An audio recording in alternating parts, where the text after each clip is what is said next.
me just watch.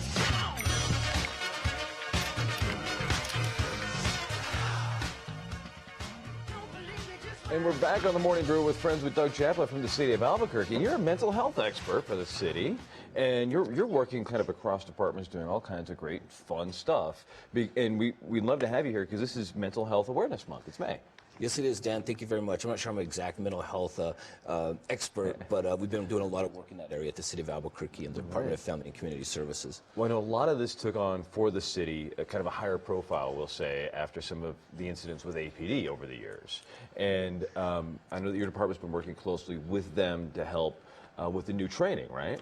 Well, we have made taking on mental health a big issue since about 2012. The mayor responded to a call from the White House to take on issues around mental health in our community. So we started dialogues at all four quadrants of our city. We got several inputs, and we've been working with the community to come up with strategies to help improve the mental health delivery system, and APD has been one of those. Very cool. And APD is all on the ground because they're usually, or often I should say at least, one of the first responders when somebody does have a mental health issue. Am I right?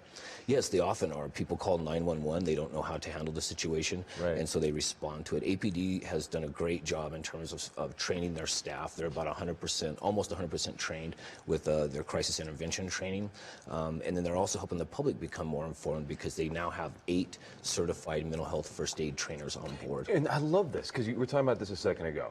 Mental health first aid. I know what first aid is, like, you know, if I break my arm or get a cut or something, right? Right. But I've never really heard of mental health first aid. So what does that mean? So mental health first aid is similar to physical first aid in terms of it prepares you on how to deal with someone that you might come across that's experiencing some mental health disorder at that particular point in time. And it's basically a one-day training, and it takes you through the whole spectrum of mental health disorders, from depression to psychoses, how to interact with that person, how perhaps to de-escalate, and then how to connect them with resources. Well, cool. Well, just like you need to go through the one-day training, learn CPR and all of that stuff, there's a similar one-day training for mental health stuff. That's absolutely correct. And you come out of there feeling much more prepared. And the really nice thing about mental health first aid training, Dan, is it helps people really understand those things that occur in mental health or mental disorders. And it helps break down the stigma. You know, we believe that more information is better. Once you know something about it and you get some tools on how to deal with it, you're less worried about it, and you can have the ability to reach out and talk to people when you come across them that might be experiencing some difficulties. That's very cool. And so now APD's officers are trained with this same kind of training? They are. They actually have different levels of training. Their crisis intervention training is actually how to deal with very tense situations, how to de-escalate the situations, and how to get people to get some help rather than escalate it into a perhaps use of force type of a situation. Right. And this is one of the, there's a whole multitude of things the city of Albuquerque is doing for mental health awareness in May, right? That's correct. This is just one of them. So what else do you guys have going on for the month? Well, we've had a lot of exciting things going on. It started back on May 7th when we had the NAMI Walks event back on May 7th. Today... What was the NAMI Walks event? So NAMI Albuquerque, NAMI is the National Alliance for Mental Illness. They're a great supporter of families that are experiencing mental health issues, and that was their big fundraiser, and about 500 people showed up out at the Balloon Fiesta Park, and we did a 5K walk and they raised almost $100,000 to help support their endeavor. They're a very lean organization. They have like one paid staff person, but they do tremendous amount of work in the city of Albuquerque. That's great. They really do. So you kicked it off with that walk, and then I know that we're talking about there's an event at First Choice Healthcare coming up too, right? There is. There's an event this afternoon. There's a panel discussion from 4 until 5 o'clock at First Choice Health Center in the South Valley. Their address is on our website at cabq.gov/family. You can find out more information. There'll be a whole range of panelists there.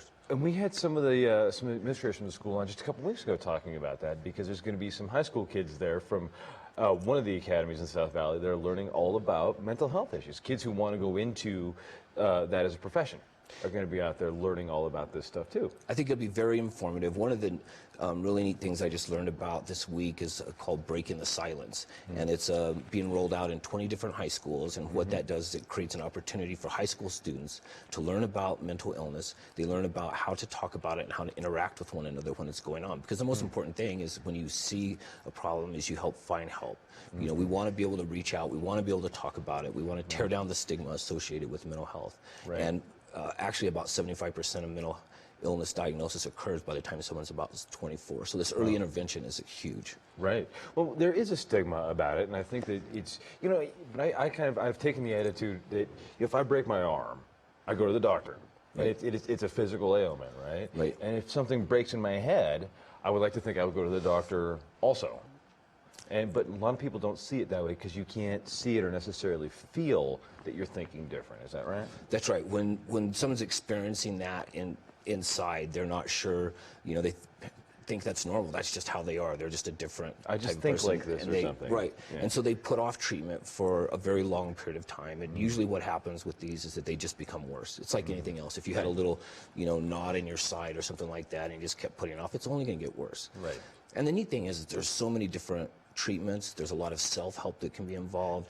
Your family can support you, and really the idea is to get on the road to recovery so that you can live a fulfilled life. And that's kind of what's neat about your whole program today. It's all about health. Right. Mental health is part of general sense of well-being, and we have to have sort of all of our being able to do all these things, being physically active, being socially active, and being engaged, being able to carry out your day-to-day activities. Right. I think that's something that is rare kind of in the modern world, right? Very much so. And then also we were talking about some of the signs of mental illness. And there are a bunch of them. You can find all of them on the CABQ website, Yes. right? There's way too many to go through on the show this morning. But it's basic stuff like, if you find a friend avoiding friends and family, Correct. you should maybe reach out to them. If you find somebody who has difficulty perceiving reality, maybe talk to them about what that means, or excessive worries, or feeling really, really sad or low, right? That's correct. And it's either feelings some of us have on a daily basis or an occasional basis. And how do we know when we're crossing that boundary?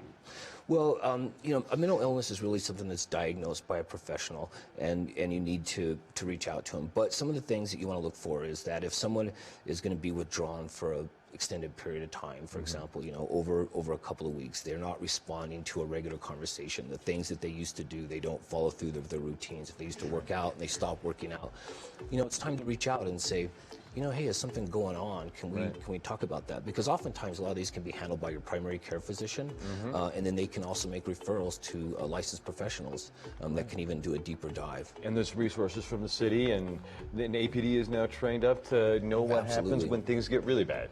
That's absolutely correct. I love it. We'll be back in a couple of seconds with some guys who they may be. I may call 311 on some of these guys back here. Okay. They throw cabers and they have these giant kettlebells. I couldn't even lift that thing over there. We'll be back in a couple of seconds on Morning Brew.